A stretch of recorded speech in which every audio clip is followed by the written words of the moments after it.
Hi hello friends, எல்லாருக்கும் வணக்கம். Welcome to Lavanya's cooking corner. இன்றைக்கி நம்ம சேனலில் ஹோலி செலிப்ரேஷன் விலாக் தான் வந்து பார்க்க போகிறீங்க. இது வந்து 2 நாளோட விலாக். ஹோலி அன்றைக்கி மொதல் நாள், அதுக்கப்புறம் ஹோலி அன்றைக்கி ரெண்டுத்தையும் கம்பைன் பண்ணி உங்களுக்கு கொடுத்துருக்கேன். ஹோலி அன்றைக்கி மொதல் நாள் வந்து பார்த்திங்கன்னா கொஞ்சம் ஷாப்பிங் பண்ணலாம் குழந்தைங்களுக்கு விளையாடுறதுக்கு அப்படிங்கிறதுக்காக ஹோலி கலர்ஸ் வாங்குறதுக்காக ஷாப்புக்கு போயிருந்தேன். ஆர்கானிக் கலர்ஸ் வந்து வாங்கியிருந்தேன். குழந்தைங்களுக்கு வந்து எதுவும் ஸ்கின் எஃபெக்ட் ஆகக்கூடாது அப்படிங்கிறதுனால. அதுக்கப்புறம் வந்து வாட்டர் பலூன்ஸ், இது ஃபுல்லாக தண்ணி ரொப்பிட்டு பசங்க தூக்கி போட்டு விளையாடுறதுக்காக அதுவும் வாங்கியிருந்தேன். அதுக்கப்புறம் வந்து பார்த்திங்கன்னா பிச்காரி, அந்த தண்ணி இதில் ஃபில் பண்ணிவிட்டு கன் மாதிரி இருக்கும், அதில் வந்து ஸ்ப்ரே பண்ணி விளையாடுறதுக்காக. ஸோ இது எல்லாத்தையும் வாங்குறதுக்காக தான் வந்து பார்த்திங்கன்னா ஷாப்புக்கு போயிருந்தேன். இதில் வந்து ஒரு 4-5 கலர்ஸ் இருந்தது ஒரு பாக்ஸில்.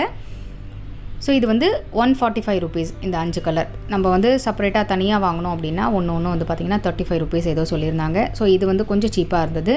அதுக்கடுத்தது ஹோலி தகனுக்காக வந்து பார்த்திங்கன்னா இது மாதிரி ரெடி பண்ணி வச்சுருந்தாங்க. இந்த ஹோலி தகன் வந்து எப்படி இருக்கும் அப்படின்னா, நம்ம ஊரில் வந்து கார்த்திகை தீபத்தன்னைக்கு சொக்கப்பானை ஏற்றுவோம் நம்ம. அது மாதிரி தான் இவா வந்து ஹோலி அன்னைக்கு முதல் நாள் நைட் வந்து பார்த்திங்கன்னா இந்த ஹோலி தகன் வந்து பண்ணுவாள். ஸோ எதுக்காக அப்படின்னா, நம்மளை சுற்றி இருக்கிற தீய சக்திகள், தீய எண்ணங்கள், எதிர்மறை எண்ணங்கள்லாம் போய் நம்ம மனசை வந்து பார்த்திங்கன்னா நிம்மதியாக சந்தோஷமாக அந்த இயர் ஃபுல்லாக நம்ம வந்து நல்ல எண்ணங்களோட எல்லாருக்கிட்டேயும் நல்ல விதமாக பழகி நன்னா இருக்கணும் அப்படிங்கிறதுக்காக தான்.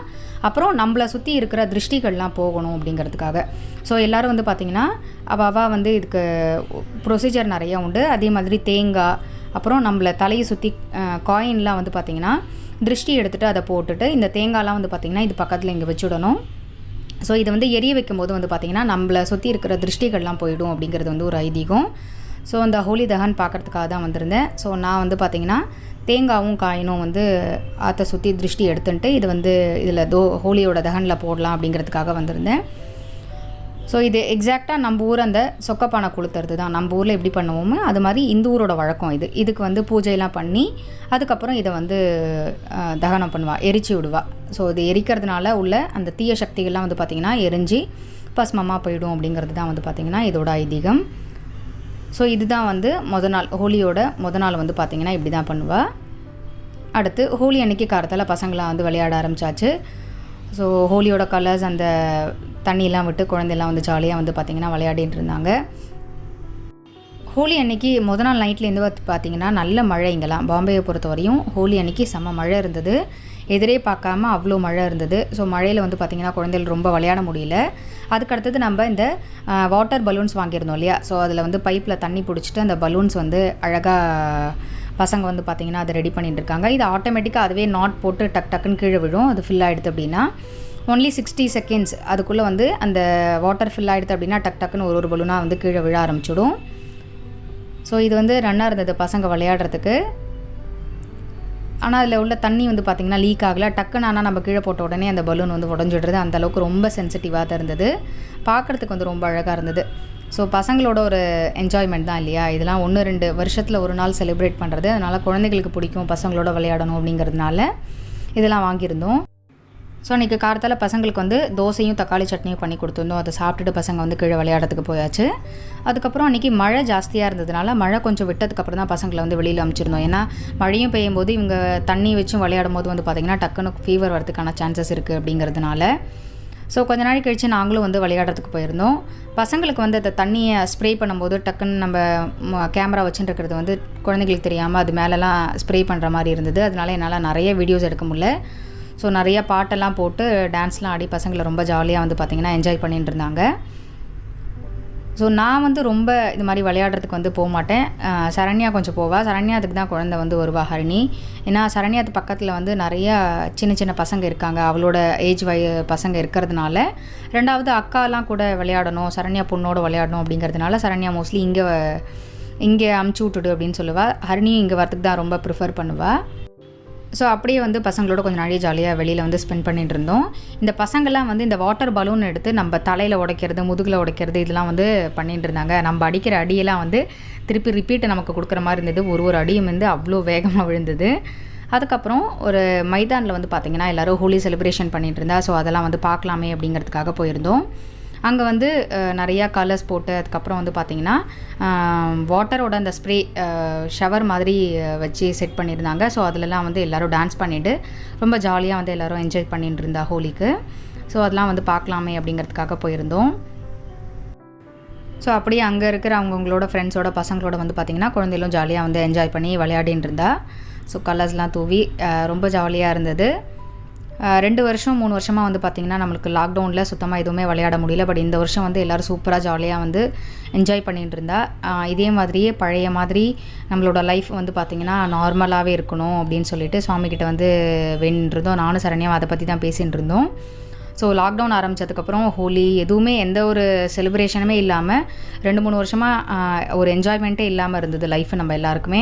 ஸோ இந்த வருஷம் வந்து பார்த்திங்கன்னா ஆஸ் யூஷுவல் எல்லோரும் எப்போவும் இருக்கிற மாதிரியே வந்து இருக்கிறத பார்த்தோன்னே ரொம்பவே சந்தோஷமாக இருந்தது. ஸோ அதுக்கப்புறம் வந்து பார்த்திங்கன்னா மீதி இருக்கிற கலர்ஸ்லாம் வச்சு இந்த மாதிரி தூக்கி போட்டு ஸ்லோ மோஷன் வீடியோஸ்லாம் வந்து எடுத்து சும்மா குழந்தைங்களோட வந்து பார்த்திங்கன்னா ஜாலியாக என்ஜாய் பண்ணிட்டு இருந்தோம். அது நல்லா இருந்தது பார்க்குறதுக்கே. பசங்களுக்கு வந்து ஸ்கின் அண்ட் ஹேர்லாம் வந்து டேமேஜ் ஆகாமல் இருக்கணும் அப்படிங்கிறதுனால லோஷன், அதுக்கப்புறம் தேங்காய் எண்ணெய் தலைக்கு எல்லாத்தையும் வந்து தடவி விட்டு தான் வெளியிலே அனுப்பிச்சிருந்தோம். அதே மாதிரி ஹோலி விளையாடுறதுக்கு முன்னாடியே வந்து பார்த்திங்கன்னா கார்த்தாலேயே நான் வந்து ஹரிணிக்கு வந்து கஷாயெல்லாம் போட்டு கொடுத்துட்டு தான் அனுப்பிச்சிருந்தேனே. ஏன்னா டக்குன்னு இது மாதிரி தண்ணியிலே நிற்கும் போது குழந்தைங்களுக்கு வந்து ஜுரம் வரதுக்கான சான்சஸ் இருக்குது அப்படிங்கிறதுனால. ஸோ இப்படி தான் வந்து பார்த்திங்கன்னா எங்களோட ஹோலி செலிப்ரேஷன் இருந்தது. பசங்க என்ஜாய் பண்ணுற வயசில் வந்து ஜாலியாக என்ஜாய் பண்ணணும். அதனால் அந்த விஷயத்தில் வந்து என்னை விட சரண்யா வந்து ரொம்ப அதுக்கு வந்து கேர் கொடுத்துப்பா. குழந்தைங்க வந்து இந்த டைமில் விளையாடணுன்னா அந்த டைமில் குழந்தைகள் விளையாடணும். அப்புறம் பெரிய பசங்களாக எடுத்து அப்படின்னா அதெல்லாம் விளையாடுன்னு சொன்னால் கூட விளையாடாது அப்படின்னு சொல்லிட்டு சரண்யா அந்த விஷயத்தில் வந்து ரொம்ப ஒரு கேர் வந்து எடுத்துப்பா. ஹரிணிக்கு வந்து பார்த்திங்கன்னா என்னோட இருக்கிறத விட சரண்யாவோட இருக்கிறதுக்கு ரொம்ப பிடிக்கும். இப்படி தான் எங்களோட ஹோலி செலிப்ரேஷன் வந்து இருந்தது. அதுக்கப்புறம் வந்து எல்லோரும் ஃப்ரெஷ்அப் ஆகிட்டு அதுக்கப்புறம் லஞ்ச் ரெடி பண்ணலாம் அப்படிங்கிறதுனால சரண்யா வந்து இன்றைக்கி வெஜிடபிள் பிரியாணி பண்ண போகிறா. அதுக்காக ஒரு 3 தக்காளியை வந்து மிக்சியில் ஜாரில் வந்து நறுக்கி போட்டுருக்கா. இது கூடவே ஒரு 5 காஷ்மீரி சில்லி, அதாவது பேடிக்கி மிர்ச்சி இருக்கு இல்லையா, அது போட்டிருக்கா. இது கூடவே ஒரு துண்டு இஞ்சி, 2 பச்சை மிளகா, 2 டேபிள் ஸ்பூன் அளவுக்கு தேங்காய். ஸோ இது எல்லாத்தையும் வந்து நறுக்கி சேர்த்துனாச்சு. இதை வந்து நைஸாக அரைச்சி எடுத்துக்க போகிறோம். தண்ணிலாம் எதுவும் விடணுங்கிறது கிடையாது. இதில் வந்து வெங்காயம் பூண்டு எதுவுமே சேர்க்கலை. ஸோ டேஸ்ட் வந்து பார்த்திங்கன்னா ரொம்ப சூப்பராக இருக்கும். இப்போ இதை வந்து நைஸாக அரைச்சி எடுத்துட்டாச்சு. அடுத்து குக்கரில் 2 டேபிள் ஸ்பூன் அளவுக்கு நெய் விட்டுக்கலாம். அதுக்கடுத்தது இது கூடவே வந்து பார்த்திங்கன்னா ஒரு 3 டேபிள் ஸ்பூன் அளவுக்கு எண்ணெய் விட்டுக்கலாம். நீங்கள் சமைக்கிறதுக்கு எந்த எண்ணெய் யூஸ் பண்ணுறீங்களோ அந்த எண்ணெய் வந்து பார்த்திங்கன்னா ஒரு 3 டேபிள் ஸ்பூன் அளவுக்கு விட்டுக்கோங்க. எண்ணெய் வந்து சூடானதுக்கப்புறமா இதில் 3 கிராம்பு, 2 ஏலக்காய், ஒரு பிரிஞ்சி இலை, கொஞ்சமாக வந்து பட்டை, இது எல்லாத்தையும் வந்து சேர்த்துக்கலாம். இதெல்லாம் வந்து நல்லா பொரிச்சதுக்கப்புறம் இதில் 1/2 டீஸ்பூன் அளவுக்கு ஜீரகம், 1/4 டீஸ்பூன் அளவுக்கு மிளகு, இதையும் போட்டுக்கலாம். இப்போ இதெல்லாம் வந்து நல்லா பொரிஞ்சதுக்கப்புறம் வந்து பார்த்திங்கன்னா நம்ம அரைச்சி வச்சுட்டுருக்கிற அந்த விழுது இருக்கு இல்லையா, ஸோ அந்த விழுதை வந்து இதில் சேர்த்துக்க போகிறோம். ஸோ இதில் வெங்காயம் போடலனாலுமே அந்த டேஸ்ட் வந்து ரொம்ப சூப்பராக இருக்கும். டக்குன்னு ஆகிடும் உங்களுக்கு. 1 பாட் ரைஸ் மாதிரி இது வந்து பார்த்திங்கன்னா ரொம்ப சூப்பராக இருக்கும். இது பொரிஞ்சதுக்கப்புறம் நம்ம அரைச்சி வச்சுருந்த அந்த விழுது வந்து சேர்த்துக்கலாம். தக்காளி வந்து நம்ம பச்சையாக அரைச்சிருக்கிறதுனால வந்து பார்த்திங்கன்னா அதோட பச்சை வாசனை போகணும். அதனால் இந்த எண்ணெயிலே வந்து நல்லா ஒரு 5 நிமிஷத்துக்கு நல்லா வதக்கிக்கோங்க. நம்ம வச்சுருக்கிற அந்த எண்ணெய் வந்து நல்லா பிரிஞ்சு வர ஆரம்பிச்சிடும். அந்தளவுக்கு வந்து நல்லா இதை வந்து வதக்கிக்கணும். ஸோ அன்றைக்கி வந்து பௌர்ணமி இருந்ததுனால வெங்காயம் எதுவும் சேர்க்காமல் வெறும்னே தான் ப்ளைனாக தான் பண்ணுறோம். இது கூடவே 1/2 டீஸ்பூன் அளவுக்கு மஞ்சள் பொடி போட்டுக்கலாம். மஞ்சள் பொடி சேர்த்துட்டு இதை வந்து நான் ஒரு தடவை கலந்து விட்டுட்டு எந்த காய்கறிகள் வேணாலும் போட்டுக்கலாம், உங்களோட இஷ்டம்தான்.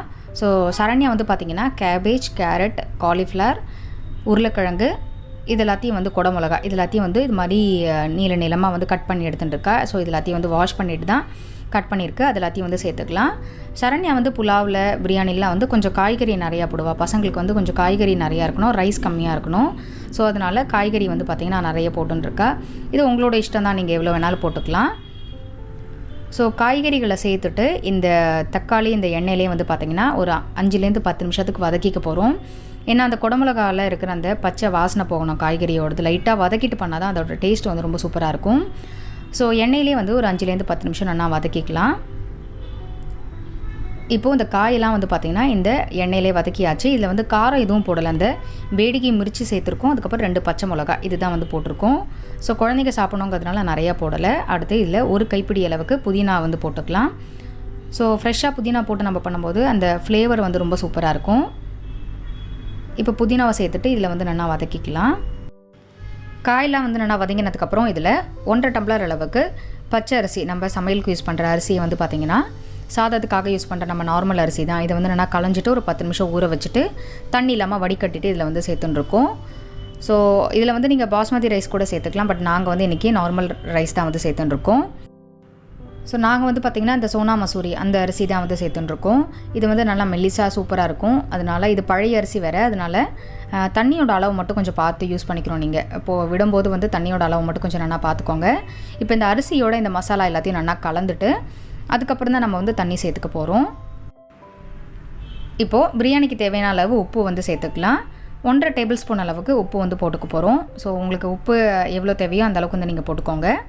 அடுத்து 1 டம்ளர் அரிசிக்கு வந்து 2 டம்ளர் அளவுக்கு தண்ணி. இது வந்து பழைய அரிசி அப்படிங்கிறதுனால 1க்கு 2 அளவுக்கு நாங்கள் தண்ணி விட்டுருக்கோம்.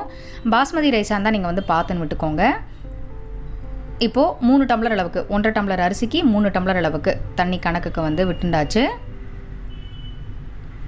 இப்போது இதை வந்து நல்லா ஒரு தடவை கலந்து விட்டுக்கலாம்.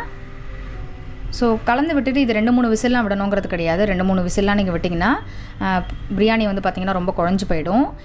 இப்போ இந்த பிரியாணி வந்து என்னென்னா கொதிக்க ஆரம்பித்ததுக்கப்புறம் இதில் 1/2 டீஸ்பூன் அளவுக்கு கரம் மசாலா வந்து போட்டுக்கலாம்.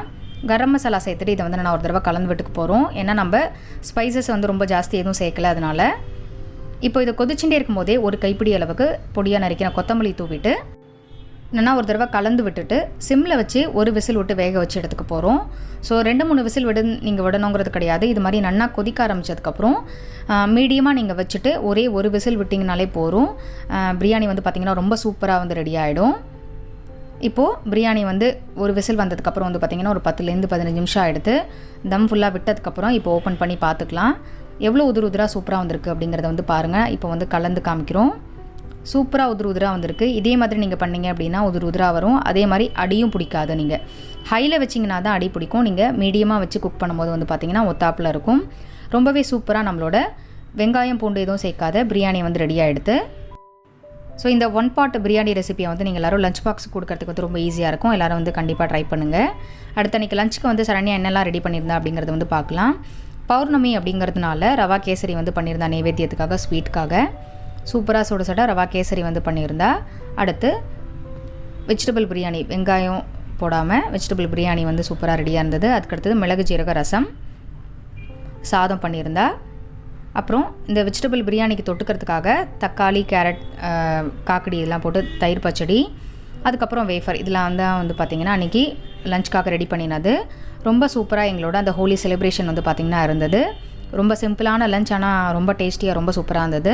கண்டிப்பாக எல்லோரும் இந்த வெஜிடபிள் பிரியாணியை வந்து ட்ரை பண்ணி பாருங்கள். ட்ரை பண்ணி பார்த்துட்டு உங்களோட ஃபீட்பேக் வந்து சொல்லுங்கள். ஸோ எங்களோட ஹோலி செலிப்ரேஷன் வந்து இந்த வருஷம் இப்படி தான் இருந்தது. இந்த வீடியோ வந்து உங்கள் எல்லாருக்கும் ரொம்ப பிடிச்சிருக்கும்னு நினைக்கிறேன். பிடிச்சிருந்தது அப்படின்னா உங்கள் ஃப்ரெண்ட்ஸ்க்கும் ரிலேட்டிவ்ஸ்க்கும் ஷேர் பண்ணுங்கள். மறக்காமல் நம்ம சேனலை வந்து சப்ஸ்கிரைப் பண்ணிக்கோங்க. மறுபடியும் அடுத்த ஒரு வீடியோவில் உங்கள் எல்லாரையும் சந்திக்கிறேன். நன்றி, வணக்கம்.